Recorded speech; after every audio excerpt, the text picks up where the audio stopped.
Hi, and welcome to Soul Steps. I'm David Gallagher.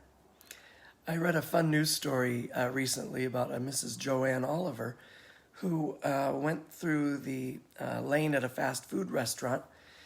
She got back to her office with her lunch. She took out her chicken sandwich, and underneath she found $543.10 in cash. She quickly admitted that she thought for just a split second about going shopping. But she resisted that temptation and she called the police, who came and filed a report. It was discovered that the restaurant's daily cash deposit had been put into her lunch bag and then her sandwich placed on top of the cash. She said this. She said,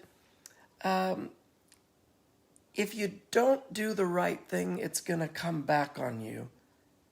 I mean, it wasn't mine. I didn't need to keep it.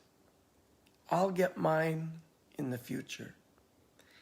And what makes the story somewhat interesting too is that she and her husband, their family, were and are in quite a bit of debt because of medical bills.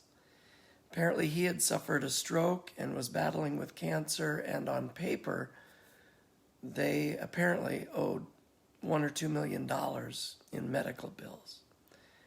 But she resisted the temptation to grab that cash. We have a culture now that says finders keepers. We say, oh, I've been blessed. Look at that. God put cash in my lunch bag. When in fact, the thing that we want to chalk up to being a massive blessing is actually a massive test. And if the test isn't passed, what we want to cry out as a blessing is actually a massive curse. In the scripture in Romans 12, verses 9 and 21, it says, let love be genuine, abhor what is evil, and hold fast to what is good.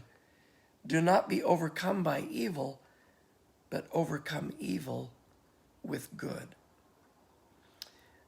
Is there a time in your life when you stumbled upon a treasure and you came upon what you wanted to call an unexpected blessing, but in fact, maybe a mistake was made, something happened, and you ended up with something that really wasn't yours, but you laid claim to it? I'm always heartened by the stories I hear about people who either buy a piece of furniture and find cash in it, or they remodel their home and they find money or some kind of valuable stuck somewhere, and they seek out the former owner and try to return those valuables or that cash to its rightful owner. I'm always so heartened and encouraged by that. In fact, Mrs. Oliver, the police department, commended her. They gave her a commendation for her kindness and her honesty. If you're holding on to something today that doesn't belong to you, and even as I'm talking to you about it, there's something coming to your mind and your heart that you have that maybe you need to return somebody in order to make things right, be bold, be brave, be honest, and do the right thing. And it can sting a little bit, especially if a lot of time has passed by. And it'll require you to eat a little bit more humble pie to maybe give something back long after the fact that you've been hanging on to that doesn't rightfully belong to you. At the end of your life, when you stand before God and have to give an account, I want you, like me, to hear him say, well done, good and faithful servant. Don't let there be any outstanding balances owing that are going to be chalked up to your account in a negative way, with a negative balance. Make sure that the balances you're accumulating are positive.